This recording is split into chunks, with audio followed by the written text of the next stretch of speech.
friends, welcome back to channel NEET Biology in Tamil. நான் doctor Parveen. இந்த lecture சீரீஸ்ல நாம +2 பயாலஜி உடைய sexual reproduction in flowering plants, தாவரங்களின் பாலின பெருக்கம் அப்படின்ற சாப்டரை படிச்சுட்டு வரும். சோ அந்த வரிசையில இன்னைக்கு நாம பார்க்கக்கூடிய லெசன் அப்போமிக்சிஸ் அண்ட் பாலிஎம்ப்ரியோனி, தமிழ்ல கருவுரா இனப்பெருக்கம் மற்றும் பல்கரு நிலை என்றால் என்ன அப்படின்றத தெரிஞ்சுக்கலாம்.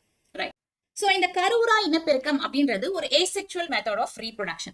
இத பத்தி நம்ம முதல்ல தெரிஞ்சுக்கணும்னா முதல்ல sexual method of reproduction என்ன அப்படின்றத நம்ம அடிப்படையா புரிஞ்சுக்கணும். சோ இது வரைக்கும் நாம இந்த சாப்டர்ல படிச்சது எல்லாமே sexual reproduction of flowering plants, தாவரங்களுடைய பாலின பெருக்கம் தான் இல்லையா? சோ அதை நம்ம ஜஸ்ட் ஒரு ரிவிஷன் பண்ணிக்கலாம். சோ இந்த பிக்சர்ல இருக்கிறதா sexual reproduction பிளான்ட்ஸ்ல எப்படி நடக்குது அப்படின்றத சொல்லுது. சோ ஒரு பிளான்ட்ல இந்த ஃப்ளவர் அப்படின்ற பாகம் தான் அதோடைய செக்சுவல் ஆர்கன் இல்லையா?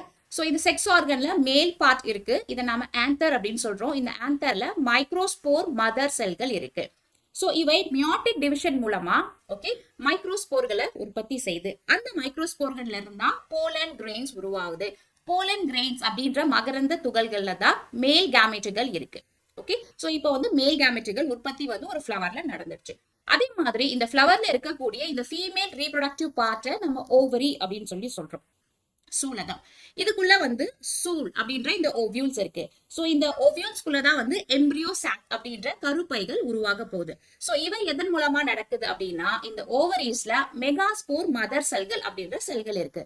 அவையும் மியாட்டிக் டிவிஷன் மூலமாக எம்ப்ரியோ சாக்குகளை உற்பத்தி செய்து அந்த எம்ப்ரியோ சாக் தான் இப்ப கருப்பை. சோ இப்போ இந்த ஃபார்ம் ஆன இந்த மேல் கேமெட்ஸ் பாலினேஷன் மூலமா இந்த எம்ப்ரியோ சாக்க சேரணும். சோ இந்த ப்ராசஸ் தான் நாம ஃபர்டிலைசேஷன், கரு உறுதல் அப்படின்னு சொல்றோம். சோ இந்த மேல் கேமெட் எம்ப்ரியோ சாக்குக்குள்ள இருக்கக்கூடிய இந்த எக்ஸெல்ல ஒன்னா சேர்ந்துச்சுன்னா அப்ப அந்த இடத்துல ஃபர்டிலைசேஷன் கம்ப்ளீட் ஆயிடும் இல்லையா? சோ கரு உறுதல் அப்படின்றது முழுமை அடைஞ்சிடும். சோ அந்த எக்ஸெல் இப்ப என்னவா ஃபார்ம் ஆக போகுது? எம்ப்ரியோ அடுத்து கருவா ஃபார்ம் ஆக போகுது. எக்ஸெல் அடுத்து எம்ப்ரியோவா ஃபார்ம் ஆகும். சோ எம்ப்ரியோல இருந்து நமக்கு சீடு ஃபார்ம் ஆகும். சோ இந்த ப்ராசஸ் தான் ஒரு கம்ப்ளீட்டான sexual reproduction in flowering plants. Okay, so இந்த செக்சுவல் ரீப்ரொடக்ஷன் ப்ராசஸ் இருக்கு இல்லையா, இதை நம்ம என்ன சொல்லுவோம்னா ஆம்பிமிக்சிஸ் அப்படின்னு சொல்லுவோம். Amphimixis. So what is amphimixis? The reproduction involving fertilization in flowering plants is called amphimixis. So தாவரங்கள்ல இந்த இனப்பெருக்கம் நடக்குது இல்லையா, அதுவும் ஃபர்டிலைசேஷன் மூலமா கருவுறுதல் மூலமா இனப்பெருக்கம் நடந்துச்சுன்னா அந்த ப்ராசஸ நாம ஆம்பிமிக்சிஸ் அப்படின்னு சொல்லுவோம். ஓகே, சோ இந்த வார்த்தைக்கு என்ன அர்த்தம் அப்படின்னு பாத்தீங்கன்னா கிரீக் லாங்குவேஜ்ல ஆம்பி அப்படின்னா போத், ஆம்பிபியன்ஸ் அப்படின்னு சொல்லுவோம் இல்லையா, போத் இரண்டு அப்படின்னு சொல்லி அர்த்தம். அண்ட் மிக்ஸஸ் அப்படின்னா மிக்சிங். எது ரெண்டும் இங்க மிக்ஸ் ஆகுது? மேல் கேமெட்டும் இந்த ஃபீமேல் எக்ஸெல்லும் ரெண்டும் மிக்ஸ் ஆகுது. அதன் மூலமா ஃபர்டிலைசேஷன் அப்படின்ற கருவுறுதல் நடக்குது. இதுதான் செக்சுவல் ரீப்ரொடக்ஷன்ல நடக்கிற ஆம்பிமிக்சிஸ் அப்படின்ற டெர்மினாலஜிக்கு அர்த்தம். ஓகே, சோ இதுல பாத்தீங்கன்னா செக்சுவல் ரீப்ரொடக்ஷன்ல இரண்டு முக்கியமான நிகழ்வுகள் நடக்குது. என்ன முக்கியமான நிகழ்வுகள்? ஒண்ணு மியோசிஸ், குன்றல் பகுப்பு நடக்குது. இன்னொன்னு ஃபர்டிலைசேஷன். ஃபர்டிலைசேஷன் என்னது? அந்த கேமெட்டுகளின் இணைவு. இது ரெண்டுமே நடக்குது. So meiosis and fertilization are the two important events which occur in the sexual reproduction. குன்றல் பகுப்பும் இந்த கேமெட்டுகளின் இணைவும் இரண்டு முக்கியமான நிகழ்வுகள். இது ரெண்டுமே நடந்தாதான் அந்த இடத்துல ஃபர்டிலைசேஷன் கம்ப்ளீட் ஆகும். அப்பதான் நம்ம அதை செக்சுவல் ரீப்ரொடக்ஷன் அப்படின்னு சொல்லுவோம். சோ இதோடைய எண்ட் ப்ராடக்ட் என்னது? இதோட எண்ட் ப்ராடக்ட் எம்ப்ரியோ உருவாகுது. So embryo develops into ovules and ovules develop into seeds. Okay, so இதுதான் செக்சுவல் ரீப்ரொடக்ஷன். நீங்க ஞாபகம் வச்சுக்க வேண்டியது செக்சுவல் ரீப்ரொடக்ஷனுக்கு இன்னொரு வார்த்தை ஆம்பிமிக்சிஸ். சோ செக்சுவல் ரீப்ரொடக்ஷன்ல நடக்கக்கூடிய இரண்டு முக்கிய நிகழ்வுகள், ஒன்று மியோசிஸ் மற்றும் ஃபர்டிலைசேஷன். ரைட், இப்போ அப்போமிக்சிஸ் என்றால் என்ன அப்படின்னு சொல்லி பார்க்கலாம். அதாவது தமிழ்ல கருவுரா இனப்பெருக்கம் அப்படின்னு சொல்றோம். So what is apomixis? Apomixis is the formation of the embryo without the fusion of the gametes and the fertilization. Okay, so apomixis na என்னது? இந்த இடத்துல எம்ப்ரியோக்கள் உருவாகுது, கரு உருவாகுது. ஆனா without the formation of the gametes and union of the gametes. Gamete செல்கள் இப்ப நம்ம பார்த்தோம் இல்லையா, மேல் கேமெட் ஃபார்ம் ஆகுது, எக்ஸெல் ஃபார்ம் ஆகுது. சோ இவை ஃபார்ம் ஆகுறது இல்ல, அல்லது ஃபார்ம் ஆனாலும் அவை ஒன்றாக இணையறது இல்ல. சோ இதன் மூலமாக ஒரு கரு உருவாச்சுன்னா அந்த ப்ராசஸ் நாம அப்போமிக்சிஸ் அப்படின்னு சொல்றோம். Okay, so apomixis is the formation of the embryo without the formation of the gametes. gametesகள் உருவாகாமலோ அல்லது அதோடைய ஃபர்டிலைசேஷன், அதாவது union of the male and female gametes சேராமலோ, அந்த கேமெட்டுகள் ஒன்றாக சேராமலோ நடக்கக்கூடிய கருவுறுதலை தான் நாம அப்போமிக்சிஸ் அப்படின்னு சொல்லிட்டு சொல்றோம். சோ இந்த இடத்துல என்ன எதை பத்தி நம்ம பேசுறோம்னா எம்பிரியோ ஃபார்மேஷனை பத்தி தான் பேசுறோம். எம்பிரியோ எதுல இருந்து வருது? எம்பிரியோ வந்து ஃபர்டிலைசேஷனுடைய எண்ட் ப்ராடக்ட் தான் எம்பிரியோ இல்லையா? சோ எம்பிரியோ வந்து ஃபார்ம் ஆகும், ஆனா ஃபர்டிலைசேஷன் நடக்காம எம்பிரியோ ஃபார்ம் ஆகும். சோ அதுதான் வந்து அப்போமிக்சிஸ். ஓகே, சோ எம்பிரியோ என்னவா மாறப்போகுது? சீடா மாறப்போகுது. சோ இதன் மூலமாக உருவாகக்கூடிய சீட் எல்லாம் நம்ம அப்போமிக்டிக் சீட்ஸ் அப்படின்னு சொல்லிட்டு சொல்லுவோம். ஓகே ரைட், ரொம்ப ஈஸி பாருங்க. The seed is developed without fertilization. So இந்த இடத்துல உருவாகக்கூடிய விதைகள் வந்து fertilization நடக்காமல் உருவான விதைகள். அதனால அதை நம்ம என்ன சொல்றோம்? அப்போ மிக்டிக் சீட்ஸ் அப்படின்னு சொல்லிட்டு சொல்லுவோம். கருவுரா விதைகள் அப்படின்னு சொல்லிட்டு சொல்லுவோம். Okay, so apomixis is a form of asexual reproduction which is mimicking the sexual reproduction. இது வந்து asexual reproduction தான். இந்த இடத்துல கேமெட்டுகள் ஒன்றாக சேரல. ஓகே, ஆனாலும் ஒரு எம்பிரியோ ஃபார்ம் ஆகுது. சோ அதனால இதை நம்ம என்ன சொல்றோம்? It is a asexual reproduction but it is mimicking அதே போல செக்சுவல் ரீப்ரொடக்ஷன் மாதிரி நடிக்கக்கூடிய இல்லைன்னா அதே மாதிரி ஒரு நிகழ்வு நடக்கக்கூடிய ஒரு ப்ராசஸ் தான். பட் ஆனா இந்த இடத்துல இனப்பெருக்கத்துக்காக ரெண்டு கேமெட்ஸ்கள் ஒன்றாக சேரலை. ஓகே, சோ அதனால this is a substitution of amphimixis. Substitution என்னது? அதற்கு பதில் இது. ஓகே, சோ செக்சுவல் ரீப்ரொடக்ஷன் நடக்கலனா அதற்கு பதில் அந்த பிளான்ட் எப்படி இனப்பெருக்கம் செய்யும்? asexual reproductionல அதிலும் அப்போமிக்சிஸ் மூலமா இனப்பெருக்கம் செய்யும். So apomixis is a substitution of amphimixis. ஆம்பிமிக்சிஸ் அப்படின்ற செக்சுவல் ரீப்ரொடக்ஷனுக்கு ஒரு மாற்றாக தாவரங்கள் எடுத்துக்கக்கூடிய ஒரு முறை தான் வந்து இந்த அப்போமிக்சிஸ். ஓகே ரைட், சோ இந்த இடத்துல என்ன நடக்கல? முக்கியமா மியோசிஸ் மற்றும் சின்கேமி. உங்களுக்கு சின்கேமின்னா என்னன்னு தெரியும்? What is syngamy? Fusion of the gametes is called syngamy. கேமெட்டுகளின் இணைவை நாம சின்கேமி அப்படின்னு சொல்லிட்டு சொல்றோம் இல்லையா? சோ டபுள் ஃபர்டிலைசேஷன் உடைய ஒரு முக்கியமான ஈவென்ட் இதுதான், சின்கேமி அண்ட் ட்ரிபிள் ஃபியூஷன் அப்படின்றது தான் இல்லையா? சோ மியாசிஸுமே நடக்கல, சின்கேமியுமே நடக்கல, இது ரெண்டுமே நடக்கல, ஆனாலும் எம்பிரியோ ஃபார்ம் ஆகுது. சோ அதுதான் வந்து அப்போமிக்சிஸ். சோ அப்போமிக்சிஸ் பாத்தீங்கன்னா it's very common in the higher plants. நிறைய பிளான்ட் வெரைட்டிஸ்ல ஏறக்குறைய 35 ஃபேமிலி தாவரங்கள்ல வந்து இந்த அப்போமிக்சிஸ் வந்து நடக்குது. சோ உதாரணத்துக்கு ஆஸ்ட்ரேசியே, நிறைய வகையான புற்கள், ரோசேசியே, ரூட்டேசியே, இந்த மாதிரியான ஃபேமிலிஸ்ல இருக்கக்கூடிய பிளான்ட்ஸ்ல எல்லாமே வந்து அப்போமிக்சிஸ் அப்படின்ற ப்ராசஸ்ல வந்து ரீப்ரொடக்ஷன் நடக்குது.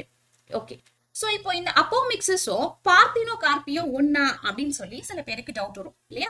சோ பார்த்தினோகார்பி அப்படின்னா என்னது? Parthenocarpy is the development of the fruit without fertilisation. Fertilisation கருவுறுதல் என்பது நடைபெறாமல் ஒரு பழம் கனி உருவாச்சுன்னா அது நாம பார்த்தினோகார்பி அப்படின்னு சொல்லிட்டு சொல்லுவோம். அதே இந்த அப்போமிக்சிஸா அப்படின்னு சொல்லி கேட்டீங்கன்னா கிடையாது. சோ அது வேற, இது வேற. So apomixis அப்படின்னா என்னன்னா, apomixis is the formation of the seed without fertilization. seed தான் இந்த இடத்துல உருவாகல.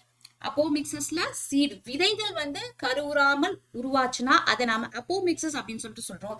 ஆனா கனிகள் கருவுறாம உருவாச்சுன்னா அதை நாம பார்த்தினோகார்பி அப்படின்னு சொல்லிட்டு சொல்றோம். சோ பார்த்தினோகார்பி என்ன அப்படின்றத நம்ம நெக்ஸ்ட் லெசன்ல இன்னும் கொஞ்சம் டீடைலா படிக்கலாம். ஓகே, சோ இந்த ரெண்டு டெர்மினாலஜியும் ஸ்லைட்டா டிஃப்ரெண்ட். சீட பத்தி பேசினா அந்த இடத்துல வரக்கூடிய வார்த்தை அப்போமிக்சிஸ். ஃப்ரூட் அதை பத்தி பேசினா அந்த இடத்துல வரக்கூடிய வார்த்தை வந்து பார்த்தினோகார்பி. கார்பி, கார்பல் இருக்கு இல்லையா? சோ கார்பல் அப்படின்னா அந்த ஃப்ரூட் பகுதியை சார்ந்தது. சோ அதனால பார்த்தினோகார்பி அப்படின்றது ஃப்ரூட்டுக்கு ரிலேட்டட் ஆனது. ஆனா இது ரெண்டுத்துலயுமே என்ன நடக்குது? Both formation occurs without fertilisation. ரெண்டுமே ஃபர்டிலைசேஷன் இல்லாம நிகழக்கூடிய நிகழ்வுகள் தான். அப்போ இது வரைக்கும் நாம பார்த்த இந்த செக்சுவல் ரீப்ரொடக்ஷன் அப்படின்ற ஆம்பிமிக்சிஸ்க்கும் ஏசெக்சுவல் ரீப்ரொடக்ஷன் அப்படின்ற அப்போமிக்சிஸ்க்கும் ரெண்டுத்துக்கும் என்ன வித்தியாசம் அப்படின்றத மறுபடியும் இந்த பிக்சரை வச்சு நம்ம புரிஞ்சுக்கலாம். Okay, so what is the difference between sexual reproduction and asexual reproduction, அல்லது ஆம்பிமிக்சிஸ் மற்றும் அப்போமிக்சிஸ்க்கு உள்ள வித்தியாசங்கள் என்ன அப்படின்றத பார்க்கலாம். So both the meiosis and fertilization processes does not occur in the apomixis but seed forms. மியோசிஸும் ஃபர்டிலைசேஷனும் அப்போமிக்சிஸ்ல நடக்காது, ஆனாலும் விதைகள் ஃபார்ம் ஆகும். ஏன் விதைகள் ஃபார்ம் ஆகுது அப்படின்னா எம்பிரியோ ஃபார்ம் ஆகும். ஓகே ரைட், சோ இந்த மியோசிஸ் உடைய ஃபங்க்ஷன் என்ன அப்படின்னு சொல்லி பாத்தீங்கன்னா, எதுக்காக மியோட்டிக் டிவிஷன் நடக்கணும்? மியோசிஸ்னா என்ன? இந்த பிக்சர்ல பாருங்க. இப்போ இந்த மைக்ரோஸ்போர் மதர் செல் இருக்கு, மெகாஸ்போர் மதர் செல் இருக்கு. இவை ரெண்டுமே வந்து இது வந்து மேல் கேமெட்டை கொடுக்கும், இது வந்து எம்பிரியோ சாக்கை ஃபார்ம் பண்ணும். சோ இவை வந்து உற்பத்தி ஆகணும்னா, ப்ரொடக்ஷன் நடக்கணும்னா அது எந்த டிவிஷன்ல வருது அப்படின்னா மியோட்டிக் டிவிஷன்ல தான் வருது. ஸோ மியோட்டிக் டிவிஷன்ல இருந்து தான் எக்ஸெல்லும் வருது, மேல் கேமெட்டுமே வருது. ஸோ இந்த மியோசிஸ் அப்படின்றது முதல் முக்கியமான ஒரு ஸ்டெப் இதுல செக்ஷுவல் ரீப்ரடக்ஷன்ல. அடுத்து இன்னொரு முக்கியமான ஸ்டெப் என்னது அப்படின்னா ஃபர்டிலைசேஷன். இந்த இடத்துல அவை ரெண்டுமே ஒன்னா சேர்றது, இவை வந்து ரெண்டாவது முக்கியமான ஸ்டெப். ஸோ இந்த ரெண்டு ஸ்டெப்பையுமே ஸ்கிப் பண்ணிட்டு அந்த இடத்துல ஒரு எம்ப்ரியோ ஃபார்ம் ஆச்சுன்னா அதுதான் வந்து அப்போமிக்சிஸ். ஓகே, இப்போ what is the function of meiotic division in the sexual reproduction அப்படின்னா diploid sporophyte generation is converted into haploid gametophyte generation by the process of meiosis. So meiosis நடக்கிறதுனால என்ன நடக்கும் அப்படின்னா diploid sporophyte generation is converted into haploid gametophyte generation. Diploid sporophyte அப்படின்றது என்னது? இப்போ ஒரு flower இருக்கு இல்லையா? சோ இந்த ஃப்ளவர் மொத்தமுமே என்னது? ஒரு diploid sporophyte. Sporophyte அப்படின்னா என்னது? பிளான்ட் பாடி மொத்தத்தையும் நம்ம ஸ்போரோஃபைட் அப்படின்னு சொல்லிட்டு சொல்லுவோம். ஏன்னா அதுல இருக்கக்கூடிய எந்த செல்லுமே வந்து புதுசா இன்னொரு பிளான்ட் ஜெனரேட் பண்ணக்கூடிய கெப்பாசிட்டி இருக்கு. சோ அதனால the whole plant body is called as sporophyte. So மொத்த பிளான்ட் பாடியுமே வந்து ஸ்போரோஃபைட்டா இருக்கிறதுனால அவை வந்து டிப்ளாய்ட் 2n இருக்கும். ஓகே, சோ இந்த ஃப்ளவர் அப்படின்றது டிப்ளாய்ட் ஸ்போரோஃபைட். அது என்னவா கன்வெர்ட் ஆகுது? மியோசிஸ் மூலமா ஹாப்ளாய்ட் கேமெட்டோஃபைட்டா கன்வெர்ட் ஆகுது. அதாவது போலன் கிரெயின்ஸ் ஆகவும் எம்ப்ரியோ சாக் ஆகவும் கன்வெர்ட் ஆகுது. ஓகே, அண்ட் அடுத்து பாத்தீங்கன்னா இந்த haploid gametophyte is again converted into diploid sporophyte by the process of fertilization. Fertilization அப்படின்ற கருவுறுதல் மூலமா என்ன நடக்குது? இந்த ஹாப்ளாய்ட் கேமெட்ஸ் இருக்கு இல்லையா, அதாவது போலன் கிரெயின்ஸும் இந்த எம்ப்ரியோ சாக்ல இருக்கக்கூடிய எக்ஸல், இது ரெண்டுமே இப்ப haploid, half number of chromosomes தான் இருக்கும். சோ இவை ரெண்டும் ஒன்னா சேர்றதுனால அதன் மூலமாக இன்னொரு அடுத்த ஜெனரேஷன் ஃபார்ம் ஆகுது, ஒரு புதிய பிளான்ட் ஃபார்ம் ஆகுது இல்லையா. சோ இது வந்து ஒரு ஸ்போரோஃபைட். இவை வந்து இப்போ டிப்ளாய்டா இருக்கும், 2n இருக்கும். கிளியர்? சோ இதுதான் மியோசிஸ் மற்றும் ஃபர்டிலைசேஷன் உடைய பயன்பாடுகள் இன் தி செக்சுவல் மெத்தட் ஆஃப் ரீப்ரடக்ஷன். ஆனா இந்த மியோசிஸும் ஃபர்டிலைசேஷன் இரண்டுமே நடக்காம நமக்கு ஒரு சீட் உருவாச்சுன்னா அந்த முறையை தான் நாம அப்போமிக்சிஸ் அப்படின்னு சொல்லிட்டு சொல்றோம். ஓகே, சோ இப்போ அப்போமிக்சிஸ் அப்படின்ற வார்த்தையை யாரு கண்டுபிடிச்சாங்க அப்படின்னு சொல்லி பாத்தீங்கன்னா ஹான்ஸ் விங்கர். ஹான்ஸ் விங்கர் அப்படின்ற ஒரு சயின்டிஸ்ட் 1908 அப்போமிக்சிஸ் அப்படின்ற அந்த வார்த்தையை வந்து இன்ட்ரோடியூஸ் பண்ணார். ஓகே, சோ அப்போ மீன்ஸ் அவே ஃப்ரம். இது வந்து கிரீக் லாங்குவேஜ்ல இருந்து ஜெனரேட் பண்ண வேர்ட்ஸ். அப்போ மீன்ஸ் அவே ஃப்ரம், தள்ளி போறது. மிக்சிஸ் மீன்ஸ் ஒன்றாக கலக்கிறது. இந்த இடத்துல கேமிட்ஸ்கள் வந்து ஒன்றாக கலக்கல. எக்கோ இந்த மேல் கேமிட்டோ ஒன்றாக சேரல, அவை வந்து தள்ளி போகுது. சோ அதனால this is called as apomixis, away from mixis. இது வந்து கிரீக் வேர்ட். ஓகே, அதன் பிறகு பார்த்தோம்னா பஞ்சனன் மகேஸ்வரி அப்படின்றவரு 1950 இந்த அப்போமிக்சிஸ் முறையில இந்த பிளான்ட்ஸ் வந்து ரீப்ரொடியூஸ் பண்ணது இல்லையா, சோ அதை வந்து அவர் வகைப்படுத்துறாரு. இவர் தான் வந்து பஞ்சனன் மகேஸ்வரி. இவர் வந்து இந்தியாக்காரு, ராஜஸ்தான் ஜெய்ப்பூர்ல இருக்கக்கூடிய ஒரு பாட்டனிஸ்ட். ஓகே, 1950 இவங்க வந்து கிளாசிஃபை பண்றாங்க. Apomixis broadly classified into two categories. ஒன்னு வந்து ரெக்கரண்ட் அப்போமிக்சிஸ், இன்னொன்னு நான் ரெக்கரண்ட் அப்போமிக்சிஸ். மறுபடியும் இந்த ரெக்கரண்ட் அப்போமிக்சிஸ்ல வெஜிடேட்டிவ் ஏகேமோஸ்பேமி அப்படின்ற வகைகள் இருக்கு. ஏகாமோஸ்பேமிலயுமே வந்து மொத்தம் 3 வகைகள் இருக்கு. சோ இந்த மாதிரி அப்போமிக்சிஸ வகைப்படுத்துறவர் வந்து பஞ்சனன் மகேஸ்வரி. ரைட், சோ இவருடைய கிளாசிபிகேஷன் தான் நம்ம இந்த பிக்சர்ல பாக்குறோம். சோ இப்போ நம்ம அப்போமிக்சிஸ், அதாவது செக்சுவல் ரீப்ரடக்ஷன் இல்லாம ஏசெக்சுவல் ரீப்ரடக்ஷன்ல சீடு உருவாச்சுன்னா அது அப்போமிக்சிஸ் சொல்றோம் இல்லையா. சோ அதை வந்து இவர் கிளாசிஃபை பண்றாரு. எப்படி கிளாசிஃபை பண்றாரு? அப்போமிக்சிஸ் எப்போ நடக்குது அப்படின்றத பொறுத்து ரெக்கரண்ட் அண்ட் நான் ரெக்கரண்ட். நான் ரெக்கரண்ட் அப்படின்னு சொல்லிட்டு 2 வகைப்படுத்துறாரு. ஓகே, சோ முதல்ல இந்த இடத்துல நம்ம எழுதிக்கலாம், apomixis is classified into recurrent and நான் ரெக்கரண்ட். ரெக்கரண்ட்ல அதற்கு பிறகு வெஜிடேட்டிவ் ரீப்ரடக்ஷன், ஏகேமோஸ்பேமி அப்படின்னு சொல்லிட்டு 2 வகைகள் இருக்கு. ஏகாமோஸ்பேமில மொத்தம் 3 இருக்கு, அட்வென்டிவ் எம்ப்ரியோனி, டிப்ளோஸ்போரி மற்றும் அப்போஸ்போரி. ஓகே, நீங்க தமிழ்ல இதை பாத்துக்கலாம். சோ இதுதான் வந்து அப்போமிக்சிஸ் உடைய கிளாசிபிகேஷன். சோ இப்போ இதெல்லாம் என்ன அப்படின்றத நம்ம ஒண்ணா பார்ப்போம். சோ முதல்ல ரெக்கரண்ட் அப்போமிக்சிஸ், நான் ரெக்கரண்ட் அப்போமிக்சிஸ், இது ரெண்டுத்துக்கும் என்ன வித்தியாசம்? ரெக்கரண்ட் அப்படின்னா மறுபடியும் அது வந்து ரெக்கவர் ஆகி வருது. சோ ஒரு ப்ராசஸ் நடக்குது, அந்த ப்ராசஸ் வந்து கொஞ்ச நாளைக்கு தான் நடக்கும், பிறகு அதை விட்டுட்டு ஆஸ் யூஷுவல் என்ன செய்யுமோ அதே வேலைக்கு அது வந்துடுறது. இதுதான் நம்ம ரெக்கரன்சி அப்படின்னு சொல்லிட்டு சொல்லுவோம், திரும்பவும் வருது அப்படின்றது அர்த்தம். சோ அதனால ரெக்கரண்ட் அப்போமிக்சிஸ மீள் வகை கருவுறா இனப்பெருக்கம் அப்படின்னு தமிழ்ல சொல்றோம். ஓகே, நான் ரெக்கரண்ட் அப்போமிக்சிஸ் மீளா வகை கருவுரா இனப்பெருக்கம். மீள்வகைன்னா அது மறுபடியும் அதோடைய ரிவர்ஸ் பேக் எடுத்து ஒரிஜினல் என்ன செஞ்சிச்சோ, அதாவது செக்ஷுவல் ரீப்ரொடக்ஷன் தான் சில பிளான் செஞ்சுட்டு இருக்கோம். சில சமயங்கள்ல என்ன பண்ணோம், அதற்கு கண்டிஷன்ஸ் வந்து அன்ஃபேவரபிளா இருக்கும் போது, சூழ்நிலை வந்து சரியா இல்ல அப்படின்னு சொல்லிட்டு அந்த பிளான்ஸ்க்கு இருந்துச்சுன்னா, உதாரணத்துக்கு பாத்தீங்கன்னா பிளான்ஸ்ல இந்த பாலினேட்டாஸ் அப்படின்ற இந்த ஏஜென்ட்ஸ் இருக்கு இல்லையா, சில பூச்சிகள் எல்லாமே வந்து பர்டிகுலரா ஒரு பிளான்ட்டுக்கு ஒரு வகையான பூச்சிகள் அப்படின்லாம் இருக்கும். ஸோ அந்த பாலினேட்டாஸ், அந்த இன்செக்ட்ஸோ, அந்த பூச்சிகளோ இல்ல அந்த பறவைகள் வந்து ஒரு பர்டிகுலர் மந்த்ல அவை வந்து இருக்காது. ஏன்னா அதோட ப்ரீடிங் பீரியட் இருக்காது, அவை இனப்பெருக்கம் செய்யாது. ஸோ அந்த சமயத்துல அதோடைய வரவு வந்து கம்மியா இருக்கும்.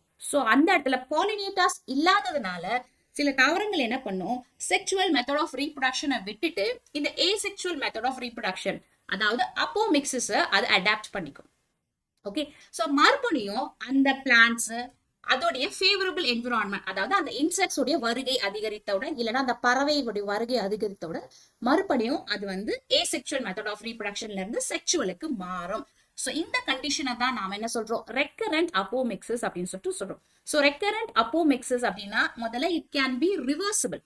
ஓகே, மறுபடியும் அந்த பிளான்ட் வந்து சேஞ்ச் பண்ணிக்கும். எதுல இருந்து எதுக்கு சேஞ்ச் பண்ணும், செக்சுவல் டு ஏசெக்சுவல் அப்படின்றதுலயே சேஞ்ச் பண்ணிக்கும்.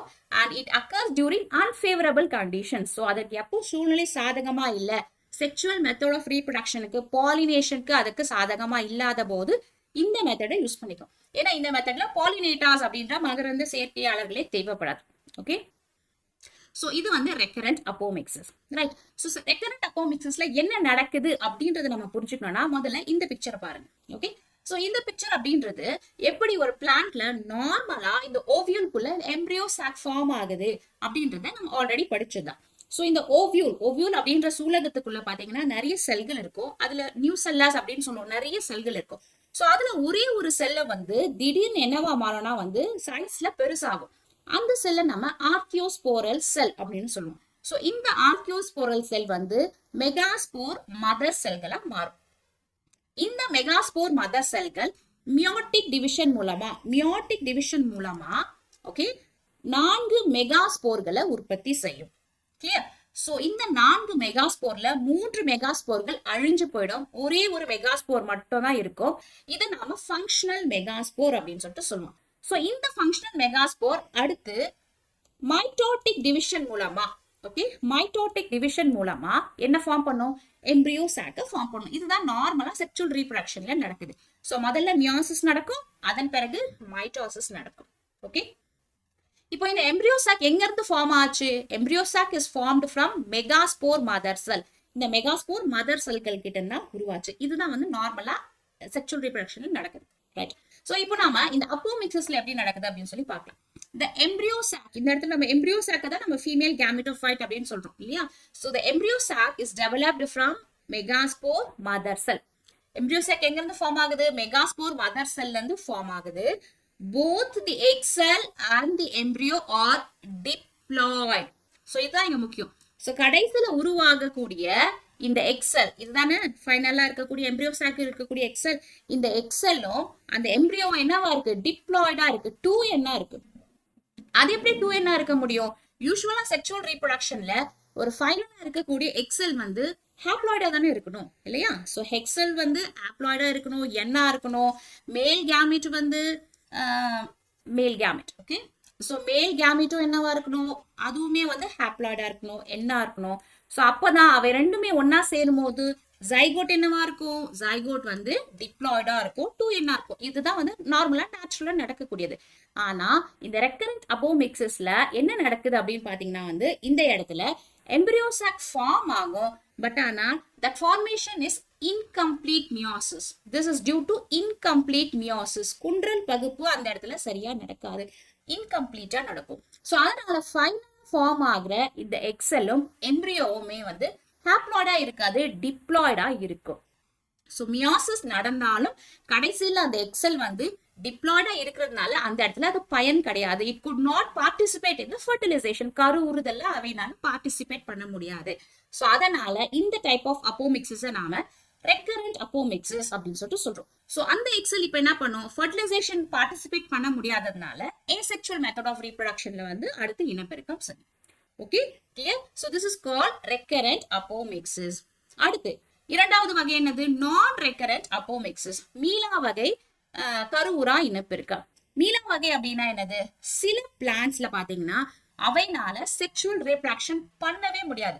எந்த இயர் வருஷம் ஃபுல்லா எந்த மந்த்லயுமே வந்து அதுக்கு செக்ஷுவல் ரீப்ரடக்ஷன் வந்து பண்ணவே முடியாது. ஸோ அதனால அந்த தாவரங்கள் எடுத்துக்க கொள்ளக்கூடிய ஒரே ஒரு ரீப்ரடக்ஷன் மெத்தட் என்னன்னா வந்து இந்த அப்போமிக்சிஸ் மட்டும்தான். ஸோ அதனாலதான் இதை நம்ம என்ன சொல்றோம்னா வந்து நான் ரெக்கரண்ட் அப்போமிக்சிஸ் அப்படின்னு சொல்லிட்டு சொல்றோம். ஓகே, ஸோ ஃபர்ஸ்ட் பாருங்க, திஸ் cannot be reversed. ஏன் ரிவர்ஸ் பண்ண முடியாது? பிகாஸ் இதுதான் ஒரே மெத்தட், இதன் மூலமா மட்டும்தான் அது இனப்பெருக்குமே பண்ணுது. ஸோ அதனால நான் ரெக்கரண்ட் அப்படின்னு சொல்லிட்டு இதை சொல்றோம், மீளா வகை அப்படின்னு சொல்லிட்டு சொல்றோம். they could not able to reproduce sexually. Example Nicotiana அப்படின்ற ஒரு தாவரம். ஓகே, ஸோ இந்த பிளான்ஸ் எப்படி பண்ணும் அப்படின்னா, the embryo is directly developed from an egg cell without fertilization. So இந்த இடத்துல என்ன உருவாகுது? எம்ப்ரியோ உருவாகுது. எம்ப்ரியோ வந்து டைரக்டா எக்ல இருந்து உருவாகுது, வித்தவுட் மேல் கேமெட் வந்து அது கூட சேராமலே. ஓகே, ஸோ மேல் கேமெட் அப்படின்றது அந்த எம்ப்ரியோ சாக்குக்குள்ள வரவே இல்லை. எம்ப்ரியோ வந்து எக் மட்டும் இருக்கு, அந்த எக்கே வந்து டைரக்டா எம்ப்ரியோவா ஃபார்ம் ஆயிடுது. ஸோ இந்த வகையான இதுதான் வந்து நான் ரெக்கரண்ட் அப்போமிக்சிஸ் அப்படின்னு சொல்றோம். ஸோ இந்த இடத்துல both the egg cell and the embryo are haploid. Haploid n number of chromosomes தான் இருக்கும். ஆனா இந்த இடத்துல பார்த்தோம்னா பார்த்தோம் டிப்ளாய்ட் 2n இருக்கும். Okay, so the haploid embryo sac developed after meiosis but develops into an embryo without fertilization. ரொம்ப simple. C, recurrent அப்போமிக்சிஸ்ல இந்த ப்ராசஸ் பார்த்தோம் இல்லையா, இது வரைக்கும் மியோசிஸ் நடக்கும், இதன் பிறகு மைட்டோசிஸ் நடக்கும் அப்படின்னு சொல்லிட்டு. ஸோ ரெக்கரண்ட் அப்போமிக்சிஸ்ல இந்த ப்ராசஸ் நடக்கும், ஆனா இன்கம்ப்ளீட்டா நடக்கும். அதனால கடைசியா ஃபார்ம் ஆகக்கூடிய எக்ஸல் வந்து டிப்ளாய்டா இருக்கும். அதனால அவைனால ஃபர்டிலைசேஷன்ல சேர்ந்துக்க முடியாது. ஓகே, அதனால அது ஏசெக்சுவல் மெத்தட்ல அடாப்ட் பண்ணிக்குது. ஆனா நான் ரெக்கரண்ட் அப்போமிக்சிஸ்ல இந்த இடத்துல மியோசிஸ் அப்படின்றது கம்ப்ளீட்டா நடக்கும். மியோசிஸ் அப்படின்றது கம்ப்ளீட்டா நடக்கும். ஓகே, பட் ஃபர்டிலைசேஷன் மட்டும் நடக்காது. ஸோ இந்த இடத்துல இருக்கக்கூடிய எம்ப்ரியோ சாக்குக்குள்ள இருக்கக்கூடிய எக்ஸல் வந்து ஹாப்ளாய்டு தான். ஆனா ஃபர்டிலைசேஷன் அதாவது போலன் கிரெயின்ஸ் கூட அது சேராது, இல்லைன்னா சேர முடியாது. ஸோ அதனால அது என்ன பண்ணும், அந்த plant it adapts this apomixis method of reproduction. So அதனால இதை நான் ரெக்கரண்ட் அப்போமிக்சிஸ் அப்படின்னு சொல்லிட்டு சொல்றோம். ஸோ இது வரைக்கும் நம்ம பார்த்தது ரெக்கரண்ட் அண்ட் நான் ரெக்கரண்ட் அப்போமிக்சிஸ். இப்போ நான் ரெக்கரண்ட் அப்போமிக்சிஸ் அவ்வளவுதான், அதுல வந்து வேற டைப்ஸே கிடையாது. ஆனா இந்த ரெக்கரண்ட் அப்போமிக்சிஸ்ல பாத்தீங்கன்னா 2 வகைகள் இருக்கு. ஒன்னு வந்து வெஜிடேட்டிவ் ரீப்ரொடக்ஷன் மற்றும் agamospermy. Okay, so what is vegetative reproduction? தழை வழி இனப்பெருக்கம் அப்படின்னு சொல்லிட்டு சொல்றோம். So some plants propagate by any part other than the seeds. So ஒரு தாவரத்துல வந்து இந்த சீட் அப்படின்றது என்னது? எதுக்கு விதைகள் உருவாகுதுன்னா நெக்ஸ்ட் ஜெனரேஷனை கொண்டு வரதுக்கு தான் வந்து விதைகள் உருவாகுது இல்லையா. ஆனா சில பிளான்ட்ஸ்ல சீடு மூலமா நெக்ஸ்ட் ஜெனரேஷன் உருவாகாது. அதற்கு பதில் சீடு ப்ரொடியூஸ் பண்றதுக்கு பதில் அதுல வேற வேற பார்ட்ஸ் இருக்கும். ஸோ அதன் மூலமா அவ என்ன பண்ணும், நெக்ஸ்ட் ஜெனரேஷனை ஃபார்ம் பண்ணிக்கும். So this type of propagation is called vegetative apomixis. Okay, so some plants they propagate by any parts other than the seeds. விதைகளை தவிர வேற பகுதிகள் மூலமா அவை இனப்பெருக்கம் அதாவது அதோடைய சந்ததிகளை வளர்த்துக்கும். ஸோ எப்படி அப்படின்னா it forms bulbils or buds. பல்பிள்ஸ்னா நம்ம தமிழ்ல வந்து குமிழ் மொட்டுக்கள், பட்ஸ் அப்படின்னா குமிழ் தண்டுகள் அப்படின்னு சொல்லிட்டு சொல்றோம். ஸோ அவை வந்து பூக்களை உற்பத்தி செய்யாது, அதற்கு பதில் பல்பிள்ஸ் மற்றும் பட்ஸ் அப்படின்ற ஸ்ட்ரக்சர்ஸை ஃபார்ம் பண்ணும். So in the bulbils, in the buds, இவை வந்து என்னது? They are called modified flowers. Flowers தானே ஒரு பிளான்ட் உடைய ரீப்ரொடக்டிவ் ஆர்கன்ஸ். ஸோ இந்த பிளான்ட்ஸ்ல பாத்தீங்கன்னா ஃப்ளவர்ஸே வந்து உற்பத்தி ஆகாது. அதற்கு தேவையான இந்த இனப்பெருக்க உறுப்பான அந்த ஃப்ளவரே உற்பத்தி ஆகாது. ஸோ அதற்கு பதில் என்ன உற்பத்தி ஆகும் அப்படின்னா they produce bulbils and buds. So அதனாலதான் அந்த ஸ்ட்ரக்சர்ஸ் நம்ம என்ன சொல்றோம், மாடிஃபைட் ஃப்ளவர்ஸ், உருமாறிய மலர்கள் அப்படின்னு சொல்லிட்டு சொல்றோம். ஓகே, சோ இந்த இடத்துல ஃப்ளவரே தேவையில்லை அப்படின்னா அப்ப அதற்கு ஃபர்டிலைசேஷனுமே தேவையில்லை, ஒரு மேல் கேமெட் வந்து அதை ஃபர்டிலைசேஷன் பண்ணணும் அப்படின்றதுமே தேவையில்லை, சீடு உற்பத்தியுமே தேவையில்லை. சோ அதனால their development does not need fertilization and seed formation. Okay, மேல் கேமெட் வந்தா தானே ஒரு ஃப்ளவர் குள்ள போய் எல்லாமே வந்து ஃபர்டிலைசேஷன் பண்ணி அது வந்து சீடா மாறப்போகுது. சோ இந்த இடத்துல ஃப்ளவரே இல்லை, சோ அப்படின்னா ஃபர்டிலைசேஷனுமே இல்லை, சீட் ஃபார்மேஷனும் இல்லை. சோ இந்த மியோசிஸ் ஃபர்டிலைசேஷன் இதெல்லாம் நடக்காததுனால இதை நம்ம எந்த கேட்டகரியில வச்சிருக்கோம், அப்போமிக்சிஸ் அப்படின்ற கேட்டகரியில வச்சிருக்கோம். ஆனாலும் அந்த தாவரம் என்ன பண்ணுது, இனப்பெருக்கம் செய்யுது. எப்படி அப்படின்னா when the bulbs or bulbils, they fall on the ground, they could able to grow into a new plants. அது உற்பத்தி செய்த இந்த bulbils அப்படின்ற ஸ்ட்ரக்சர் வந்து தரையில கீழே விழும்போது அதுல இருந்து என்ன பண்ண ஒரு புது செடி வந்து முளைக்கும். ஓகே, சோ இதுதான் வந்து அதோடைய ரீப்ரொடக்ஷன், தட் இஸ் கால் தழை வழி இனப்பெருக்கம். சோ இது எந்த சமயத்துல நடக்கும்னா வந்து in some plants it occurs during unfavorable environment. அதாவது மறுபடியும் நம்ம ஏற்கனவே பார்த்தோம் இல்லையா, பாலினேட்டர்ஸ் இல்லாத போது, அதற்கு தேவையான டெம்பரேச்சர் இல்லாத போது, சோ அந்த சமயத்துல பாலினேட்டர்ஸ்க்காக இது வெயிட் பண்ணிட்டு இருக்காது, அது வரைக்கும் இனப்பெருக்கம் பண்ணாம. சோ இந்த பல்பில்ஸ் இல்லைன்னா அதோடைய ரன்னர்ஸ் சக்கர்ஸ் அப்படின்ற ஸ்ட்ரக்சர்ஸ் வச்சு அந்த பிளான்ட் என்ன பண்ணும், ரீப்ரொடக்ஷனை தொடர்ச்சியா பண்ணிட்டே தான் இருக்கும். ஓகே, சோ அதுதான் வந்து வெஜிடேட்டிவ் அப்போமிக்சிஸ். சோ இதற்கான எக்ஸாம்பிள்ஸ் பாத்தீங்கன்னா வந்து சில பிளான்ட்ஸ் வந்து பல்பில்ஸ் அப்படின்ற ஸ்ட்ரக்சர்ஸை ஃபார்ம் பண்ணும், குண்டா ஒரு பல்பு மாதிரி இருக்கும். சோ அது வந்து கீழே விழுந்துரும், அதுல இருந்து புதிய செடி வந்து முளைக்கும். சோ அது வந்து நம்ம தமிழ்ல குமிழ் மொட்டுக்கள் அப்படின்னு சொல்றோம். அதற்கான எக்ஸாம்பிள் ஃப்ரைட்டிலேரியா இம்பிராலிஸ் அப்படின்ற இந்த ஃப்ளவர். இரண்டாவது பல்ப் அப்படின்ற ஒரு ஸ்ட்ரக்சர்ஸை உருவாக்கும், இதற்கு எக்ஸாம்பிள் ஏலியம் அப்படின்ற தாவரம். சோ இந்த பல்ப் அப்படின்றது நம்ம நார்மலா இந்த வெங்காயம் இருக்கு இல்லையா, வெங்காயமே வந்து ஆனியன் எல்லாமே வந்து பல்ப் இந்த குரூப் தான். அடுத்து பாத்தீங்கன்னா ரன்னர்ஸ் அண்ட் சக்கர்ஸ் அப்படின்னு சொல்லுவோம். சோ ரன்னர்ஸ்க்கு எக்ஸாம்பிள் மென்தா புதினா செடி, அண்ட் சக்கர்ஸ்க்கு எக்ஸாம்பிள் கிரிசாந்தமம் அப்படின்றவை. ஓகே, இதுல இருந்து அதோடைய நெக்ஸ்ட் ஜெனரேஷன் இது வளர்த்துக்கும். சோ ஃபார் எக்ஸாம்பிள் இந்த இடத்துல இருக்கிறது பாத்தீங்கன்னா கிரிசாந்தமம். இந்த கிரிசாந்தமம்ல இதுதான் வந்து சக்கர்ஸ். இந்த சக்கர்ஸ்ல இருந்து அப்படியே வேர் விட்டு இதுல இருந்து புதிய ஷூட்ஸ் வந்து வருது. அதே மாதிரி இருந்தா புதினாமே நம்ம பார்த்தா தெரியும், அதுல வந்து கீழே வந்து இந்த மாதிரி இருக்கும். சோ இதுல இருந்து புது பிளான்ட் வந்து அப்படியே வளரும்.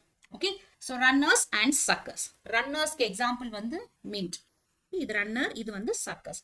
சோ இதுதான் வந்து பல்பில்ஸ். இப்போ ஒரு வெங்காயம் இருக்கு இல்லையா, சோ வெங்காயம் அண்ட் கார்லிக் பூண்டு இந்த செடியெல்லாம் பாத்தீங்கன்னா ஃபார் எக்ஸாம்பிள் இந்த வெங்காயம் வந்து அப்படியே முளைச்சு வருது இல்லையா, சோ இந்த மேல் பகுதியில பாத்தீங்கன்னா ஃபிளவர்ஸ் இருக்காது, அதற்கு பதில் பல்பில்ஸ் அப்படின்ற ஸ்ட்ரக்சர் இருக்கும். இந்த பல்பில் கீழே விழுந்தோன்னா அதுல இருந்து புதிய வெங்காயம் வந்து முளைக்கும். சோ இதுதான் வந்து வெஜிடேட்டிவ் அப்போமிக்சிஸ். சோ இந்த ரெக்கரண்ட் அப்போமிக்சிஸ்ல இரண்டாவது வகை பார்த்தோம்னா ஏகேமோஸ்பெர்மி.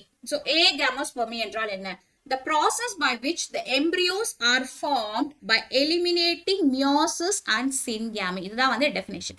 இதோட டெஃபினேஷன் பாத்தீங்கன்னா வந்து அப்போமிக்சிஸ் மாதிரியே தான் இருக்கும், ஏன்னா அப்போமிக்சிஸ் உடைய ஒரு மேஜர் தானே பார்ட் தானே இது. So apomixisனா என்னது? The seeds are formed without fertilization and meiotic division. அதேதான். Okay, so here the embryos are formed by eliminating meiosis and syngamy. syngamy-யும் meiosis-ம் நடக்காம எம்பிரியோ ஃபார்ம் ஆச்சுன்னா, கரு ஃபார்ம் ஆச்சுன்னா அதை நாம ஏகேமோஸ்பெர்மி அப்படின்னு சொல்லிட்டு சொல்றோம். சோ ஏகேமோஸ்பெர்மியோட முடிவுல நமக்கு என்ன கிடைக்கும்? சீடுகள் கிடைக்கும், விதைகள் கிடைக்கும், ஆனா கேமெட்டுகள் உருவாகி இருக்காது. ஓகே, சோ அந்த ப்ராசஸ் தான் வந்து ஏகேமோஸ்பெர்மி. சோ இந்த மாதிரி உருவாகுது இல்லையா சீட்ஸ், இந்த சீட்ஸ் எல்லாம் நம்ம ஆக்சுவலி அப்போமிக்டிக் சீட்ஸ் அப்படின்னு சொல்லிட்டு சொல்றோம். Agamospermy is also called as apomixis. இது வந்து அதோடைய ஒரு டைப் தான். சோ அதனால இதன் மூலமாக உருவாகக்கூடிய அந்த சீட், அந்த விதைகளை நம்ம என்ன சொல்றோம்? அப்போமிக்டிக் சீட்ஸ் அல்லது ஏசெக்சுவல் சீட்ஸ் அப்படின்னு சொல்லிட்டு சொல்றோம். கிளியர்? ஓகே, சோ இந்த அப்போமிக்டிக் சீட்ஸ் எப்படி நமக்கு கிடைக்குது அப்படின்னா, it is through 3 major processes. எப்படி எல்லாம் அது ஃபார்ம் ஆகுது அப்படின்னா 3 முக்கியமான வழிமுறைகள்ல. சோ ஒன்னு வந்து அட்வென்டிவ் எம்பிரியோனி, ரெண்டாவது டிப்ளோஸ்போரி மற்றும் மூன்றாவது அப்போஸ்போரி. இந்த 3 முறையில நமக்கு என்ன கிடைக்குது? நமக்கு அப்போமிக்டிக் சீட்ஸ் கிடைக்குது. அப்போமிக்டிக் சீட்ஸ் அப்படின்னா என்னது? அப்போமிக்சிஸ் மூலமா உருவான சீட்ஸ் தான் apomictic seeds. Okay, so apomixis அப்படின்னா என்னது?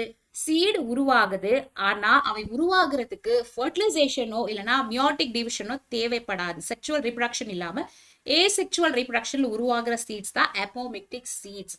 கிளியர்? ரைட். சோ இப்போ இந்த 3 டைப் ஆஃப் சீட் ஃபார்மேஷன் என்ன அப்படின்றத பார்க்கலாம். சோ முதல்ல பாத்தீங்கன்னா வாட் இஸ் அட்வென்டிவ் எம்பிரியோனி? தமிழ்ல வேற்றிட கருநிலை அப்படின்னு சொல்லிட்டு சொல்றோம். இப்போ பாத்தீங்கன்னா வந்து இப்போ பிளான்ட் உடைய நம்ம ஸ்ட்ரக்சர் எல்லாம் படிக்கும் போது ராடிக்கல் அப்படின்னு சொல்லி தெரியும் இல்லையா? சோ ராடிக்கல்ல இருந்து தான் ஒரு பிளான்ட் உடைய ரூட் ஆக்சஸ் வரும். கரெக்டா? சோ சில தாவரங்கள் என்ன ஆகும், ராடிக்கல்ல இல்லாம வேற பகுதிகள்ல இருந்து ரூட்ஸ் வந்துச்சுன்னா அந்த வேர்களை நம்ம என்ன சொல்லுவோம்? அட்வென்டிவ் ரூட்ஸ் அப்படின்னு சொல்லி சொல்லுவோம். அட்வென்டிவ் ரூட்ஸ், வேற்றிட வேர்கள். வேற்றிட வேர்கள் அப்படின்னு சொல்லி சொல்லுவோம். அட்வென்டிவ் அப்படின்னா அதோடைய ஒரிஜினல் பொசிஷன்ல இல்லாம வேறொரு இடத்துல இருந்து அந்த உறுப்பு அந்த ஸ்ட்ரக்சர் ஃபார்ம் ஆச்சுன்னா அதை நாம அட்வென்டிவ் அப்படின்னு சொல்லிட்டு சொல்றோம். ஓகே, ஸோ அதே மாதிரி தான் அட்வென்டிவ் எம்ப்ரியோனி அப்படின்னா வேற்றிட கருநிலை. ஸோ ஒரு எம்ப்ரியோ வந்து டெவலப் ஆகும்போது, இப்போ ஃபார் எக்ஸாம்பிள் இந்த பிக்சரை பாருங்க, இது வந்து ஒரு ஓவியூலுடைய ஸ்ட்ரக்சர் இல்லையா? ஸோ இந்த ஓவியூல்ல இந்த இடத்துல எம்ப்ரியோ ஃபார்ம் ஆகுது. ஸோ இந்த எம்ப்ரியோ எங்க இருந்து ஃபார்ம் ஆச்சு? ஃபங்க்ஷனல் மெகாஸ்போர் அப்படின்ற அந்த ஆர்கிஸ்போரியம்ல இருந்து ஒரு செல் வந்து மெகாஸ்போரா வந்துச்சு.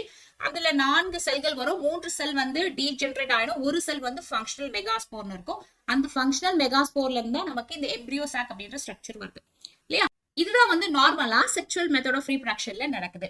ஆனா சில பிளான்ட்ஸ்ல பாத்தீங்கன்னா வந்து இந்த எம்ப்ரியோ டெவலப்மெண்ட் வேற செல்ஸ்ல இருந்துமே நடக்கும். ஸோ எந்த மாதிரியான செல்ஸ் அப்படின்னா, இந்த எம்ப்ரியோ சாக்க சுத்தி இந்த ப்ளூ கலர்ல இருக்கு இல்லையா, இந்த செல்கள்னா என்னது? தே ஆர் கால்ட் நியூசெல்லஸ், சூல் திசு அப்படின்னு சொல்லிட்டு சொல்றோம் இல்லையா? ஸோ இந்த சூல் திசுல இருந்து ஃபார்ம் ஆகும். Or integuments. What is integuments? இந்த எம்ப்ரியோ இந்த ஓவியூல சுத்தி இந்த இடத்துல இருக்கு பாருங்க, இந்த இடத்துல 2 ஸ்ட்ரக்சர்ஸ் இருக்கு இல்லையா, இதுதான் வந்து இன்டெகுமெண்ட்ஸ். இன்னர் இன்டெகுமெண்ட்ஸ், அவுட்டர் இன்டெகுமெண்ட்ஸ் அப்படின்னு சொல்லுவோம். ஓகே, இன்டெகுமெண்ட்ஸ். ஸோ எம்ப்ரியோ உருவாக போது, ஆனா இங்க இருந்து உருவாக போகுது அப்படின்னா ஒரிஜினலா உருவாகக்கூடிய அந்த ஃபங்க்ஷனல் மெகாஸ்போர் அதுல இருந்து உருவாகல. அதற்கு பதில் நியூசெல்லஸ் அப்படின்ற டிஷ்யூஸ்ல இருந்தோ இல்லைன்னா இந்த இன்டெகுமெண்ட்ஸ் அப்படின்ற இந்த பகுதியில இருந்தோ எம்ப்ரியோஸ் உருவாச்சுன்னா அந்த டைப் ஆஃப் எம்ப்ரியோவை நம்ம என்ன சொல்றோம்? அட்வென்டிவ் எம்ப்ரியோனி, வேற்றிட கருநிலை அப்படின்னு சொல்லிட்டு சொல்றோம். ஒரிஜினல் பொசிஷன் இல்லாம வேற பொசிஷன்ல இருந்து கரு உருவாகுது, அதனால அதை வேற்றிடை கருநிலை அப்படின்னு சொல்லிட்டு சொல்றோம். Okay, right. ஸோ இந்த nucellus and integuments are diploid sporophytic cells. இது முக்கியம். எப்படி நியூசெல்லஸ்ல இருந்து வருது, எப்படி வந்து இந்த இன்டெகுமெண்ட்ஸ்ல இருந்து அங்கிருந்து எம்ப்ரியோ வருது அப்படின்னு சொல்லி கேட்டீங்கன்னா நமக்கு தெரியும், பிளான்டோடைய மொத்த plant body itself is called as sporophyte. So பிளான்டோட எந்த பார்ட்டுமே வந்து அதற்கு தேவையான சமயத்துல மாடிஃபிகேஷன் பண்ணிக்கிட்டு எந்த பார்ட்ல இருந்துமே அடுத்த ஜெனரேஷனை கிரியேட் பண்ற அந்த கெப்பாசிட்டி வந்து பிளான்ட்ஸ் இருக்கு. So the whole plant body itself is called as sporophytic tissue. So அதனால தான் இந்த நியூசெல்லஸ் மற்றும் இன்டெகுமெண்ட்ஸ் அப்படின்ற இந்த 2 பகுதிகளுமே வந்து இந்த இடத்துல ஸ்போரோஃபைட்டிக் டிஷ்யூஸா இருக்கு. ஸோ அவை என்னவா இருக்கு? அவை வந்து டிப்ளாய்டா இருக்கு. ஓகே, ஸோ அதனால தான் அதுல இருந்து எம்ப்ரியோ ஃபார்ம் ஆகுது. ஸோ அதனால இந்த மெத்தட் ஆஃப் ரீப்ரொடக்ஷனை நம்ம என்ன சொல்றோம்? ஸ்போரோஃபைட்டிக் பட்டிங் அப்படின்னு சொல்றோம். அதாவது கேமெட்டோஃபைட்டே இல்லாம அதுல இருந்து எம்ப்ரியோ ஃபார்ம் ஆகுறது. ஓகே, ஸோ இந்த நியூசெல்லஸ் டிஷ்யூஸ் என்ன ஆகும்? டக்குன்னு ஒரு செல் வந்து அப்படியே இதுல இருந்து எம்ப்ரியோவா ஃபார்ம் ஆகுது.